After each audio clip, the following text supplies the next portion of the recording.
And so I'm gonna read a few poems. Let me just, here we go. I guess I just want to give a content warning for trauma. I was just in a trauma mood today when I was picking out my poems. So, and there's a reference to suicide in one of the poems as well.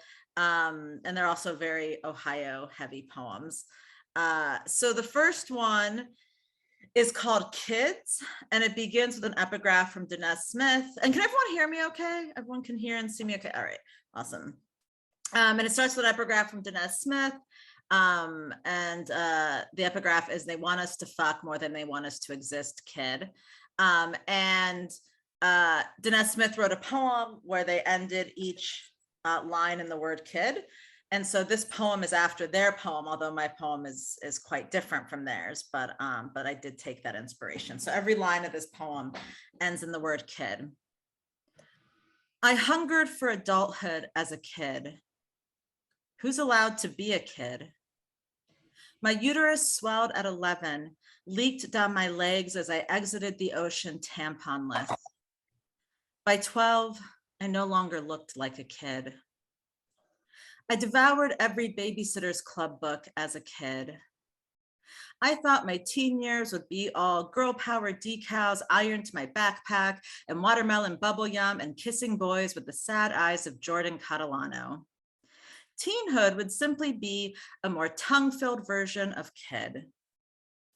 I didn't know a C-cup meant I'm not a kid. I didn't know that playgrounds are dangerous when you're not a kid. I didn't know cul-de-sacs are dangerous when you're not a kid. I didn't know having two legs is dangerous when you're not a kid. I didn't know the moon makes the green lawns glow with desire when you're not a kid who is still a kid who no man sees as a kid. He said, wow, you don't look like a kid. He said, you can touch it if you want, kid. He said, stroke it, kid.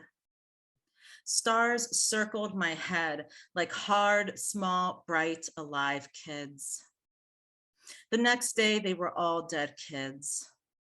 The next day, I couldn't find the love that had been inside me as a kid. What is the word for time vanishing from a kid? When I grow up, I want to be an infectious disease researcher for the CDC with a specialization in viruses, I told my 4th grade teacher as a kid. I could dream the future as a kid.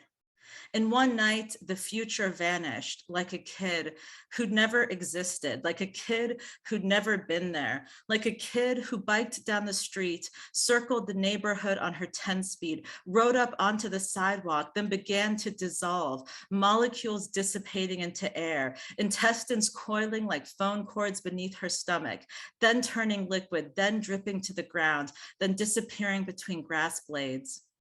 Her hair whipped up by the wind that carried all her strands away. The bike's wheels left spinning, spokes glinting, like a kid who ghosts her own life.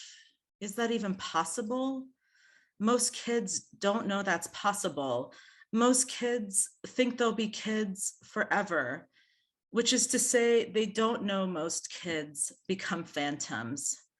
And by kids, I mean girls. And by girls, I mean the ones with breasts and no parents to watch them, because the parents are kids. They too dissolved into the air on the blade of their own kid anguish. The father whose father only loved power. The mother whose parents said, we don't know how to parent your kid brother who throws chairs out the window, so you must parent him, though you too are a kid.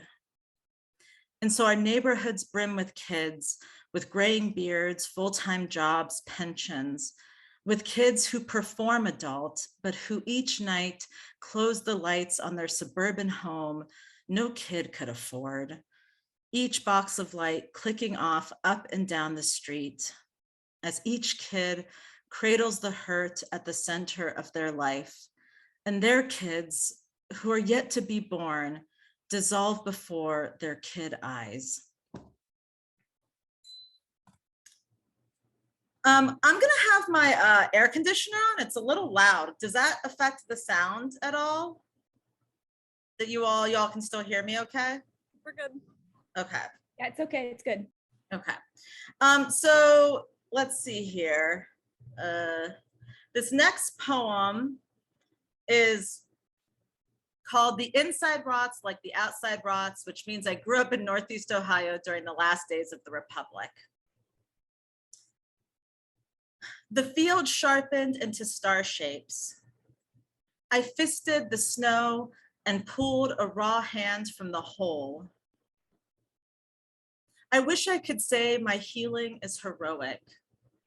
I wish I could say what he did to me was egg-shaped and leaked yellow pus into his frying pans. Scars outlast pleasure, sing the men of Ohio. To find them, sniff the air for copper, for scabs, for factories closed 3 decades ago, but which gifted their dioxins to the groundwater. I wish I could say I hadn't wanted him dead. JK, the death wish was all teen me had. It tarred my intestines. Each time I took a shit, hatred sludged the toilet rim, bleach never touched. In 1997, my bestie Shauna called me on my clear phone, exposing its wiry entrails, and said he shot himself. My heart galloped with joy. Despite the economy of guilt that raised me, I felt no shame, for my heart turned horse muscle. The geraniums died when he took me to hell. Only a mother, that's bothering me, only a mother could save the spring. But the question hung in the air. Would she save me, or would she say, I never named it what you named it, therefore he never stole you? Once I chugged 3 bottles of Boone's Strawberry Hill and woke half dead in a frozen suburban lawn. Once I spray painted God fingered Jesus's asshole on St. Joan of Arc Elementary School. Once I ate the sluttiest lipstick I could find, and Lisa Frank pink leaked from my ass for weeks. If you think this poem is about rape, you're right. I sketched the cheerleader I hated for no reason in my friend's yearbook, drew myself flying towards her. Super Claudia will tear your pussy out, I scribbled beneath her. What if instead of there can be no poetry after Auschwitz, we say there can be no poetry after family, after childhood, after we learn they won't save us. I knocked on the cheerleader's door, cooed, let me in, little stick. To my shock, she said no. And the line, I wish I could say my healing is heroic, is from a Terrence Hayes poem, which is a note in the poem that you all couldn't see. So I have a couple more poems I'm gonna read. I think maybe I have time for 2 or 3 more. And everyone can still hear me okay, see me okay. I don't know why, I just get on Zoom, it's so weird. So I'm like, is there connection shit happening? I don't know. It's all good, okay. All right, so this next poem, actually, do you all know who Megan Privatello is? One of her chapbooks is on Black Lawrence Press, Notes on the End of the World. She also, her first book is on Yes, Yes. Her third book, One God at a Time, just came out about a year ago. I think she's brilliant. She's one of my good friends. So she and I have been writing these letter poems to each other. And so I'm gonna read one of the letters I wrote to her. And there's a reference to shit in it as well. I guess I was both in a trauma mood and a poop mood tonight. I don't know. So the poem, you can't see it on the page, but each line is in brackets. So some of them are kind of short and choppy, but you don't need to know that. It just know that some of the syntax, some of it is kind of short in this poem, which is a letter to Megan. And so it's just called Dearest M, because it's my letter to her. Let's see.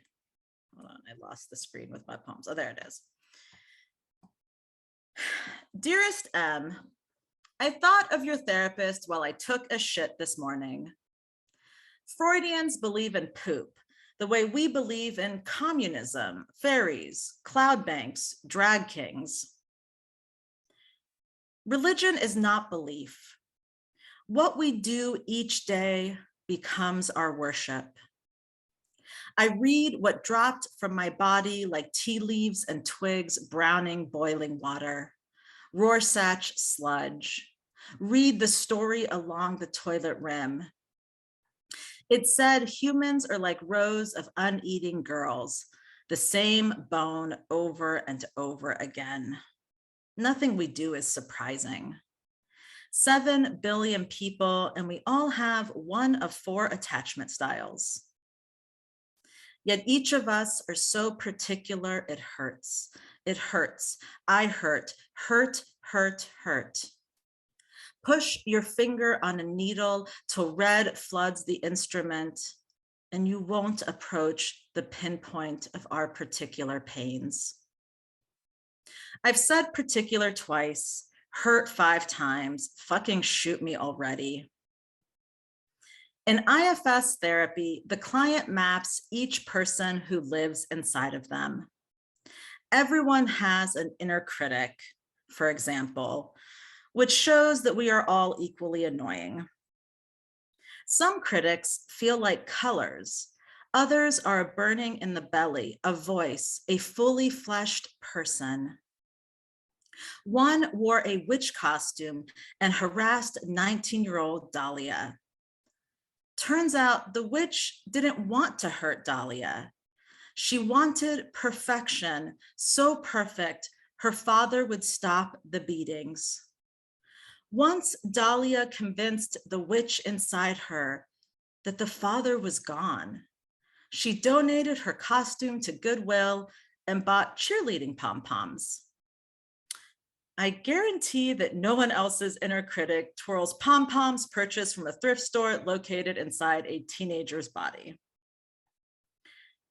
When I am solicited for a poetry journal, my first thought is, you don't know who I really am.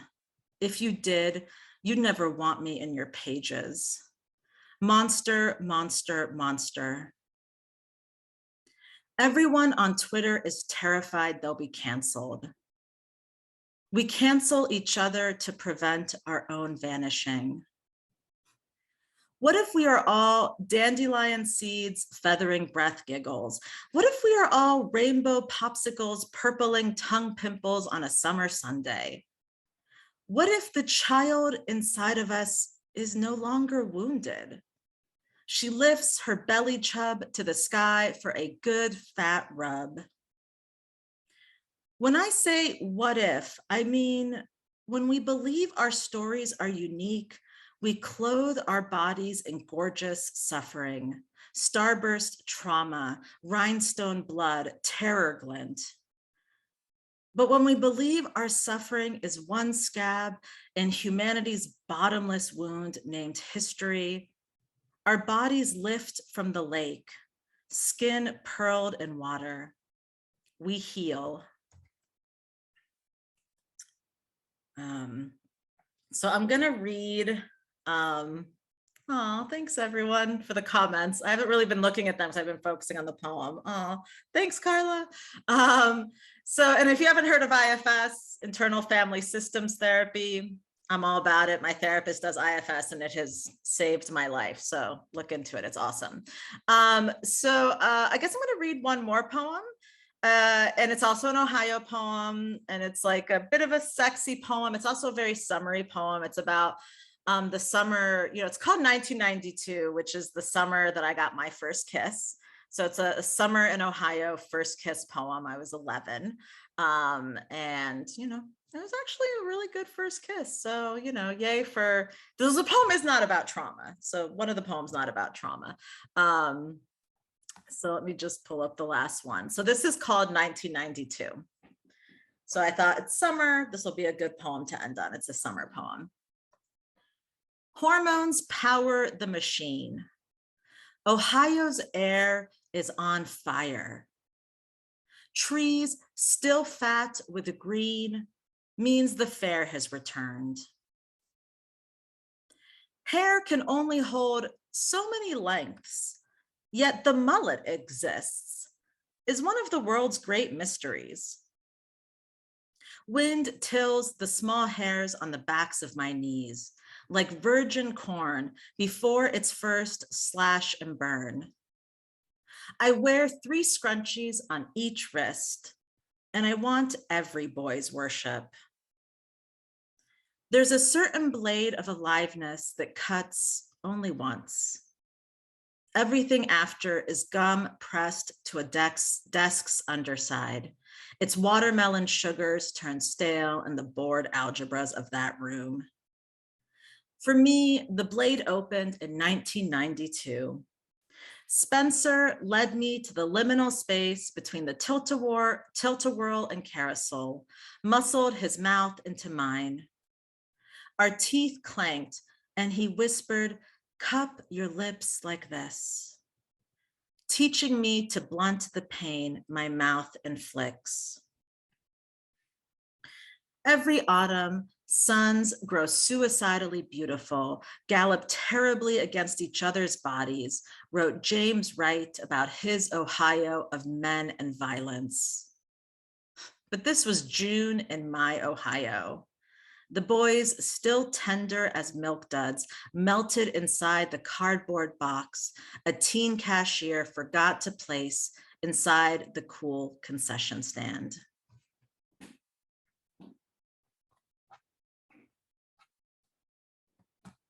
So thank you, everyone. That was the last poem. Thank you.